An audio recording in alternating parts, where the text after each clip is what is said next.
The final poet up for the round one in the Knoxville Poetry Slam Grand Championships.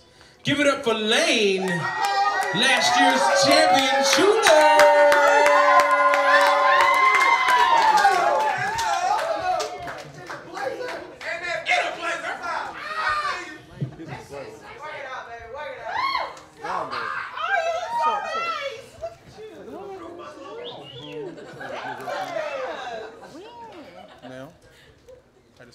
So the other day, my friend and I were having this discussion about the possibility that slam poetry was the sixth element of hip-hop.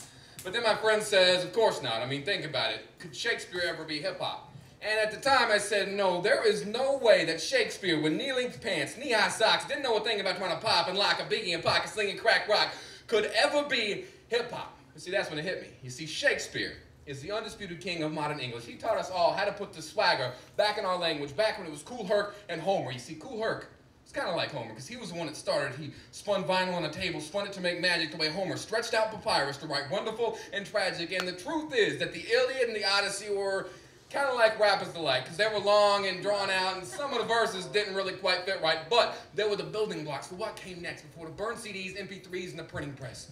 And the Apostle Paul, he was kind of like Pa, because he wasn't scared to paint pictures of perfection pinned to the cross, and yes, it was similar how they were lost, but by now, it shouldn't seem strange that we always kill the people that are capable of change. Jesus, Gandhi, Lincoln, Marley, Martin, Malcolm, Paul the Apostle, John Lennon the Beatle, Paul McCartney the Beatle.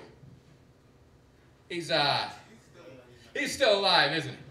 Okay, and Shakespeare didn't know a thing about selling crack or how to rap, but he knew about the beast with two backs, which we call getting some ass. Got Stone Cold Wrath and the Brimstone Pass, and when Martin, Malcolm, Big and Pac passed, we called it assassination. But the weirdest thing was Shakespeare actually invented the word assassination. And Frederick Douglass was kind of like Outkast. He wasn't scared to paint pictures of perfection and talk about the South. And Allen Ginsberg, he was kind of like Lil Wayne, because the rhyme style was a little strange, and everybody knows that he's gay. And Biggie was kind of like Edgar Allan Poe, because they both spoke mighty and heavily and slow, and they both told great stories of storm clouds and dark skies, and they both loved their moms for most of their lives, and nobody knows exactly why they died, but their words grew wings and continued to fly, and you can still hear them rapping, you can still hear them rapping, you can still hear them rapping at my chamber door like quote the Raven Nevermore, smoking mad Newports, because I'm doing court for an assault that I caught in Bridgeport, New York, and I am sure the last poets are like the Wu-Tang Clan. I can see sounds and voices move like one man, and rest in peace, ODB, and rest in peace, Gil Scott. It's not where you're from or where you at, it's what you've been taught, and I have learned a lot about what I am not, and Shakespeare was not sissy little white boy.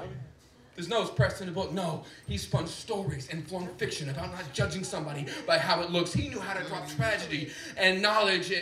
And just like Kanye, he never finished college, and in his home, he had 2 beds, and his was the second best, and the best was reserved for his guests, and we are his guests, the authors of what will come next. We can write the next Othello, Macbeth, Romeo, Juliet, King Lear, even Hamlet. Damn it, we are the future dead poets, future dead rappers, future immortal martyrs, live wires, and fire starters, and with every step we take, we shall say a prayer for Grand Master Shake.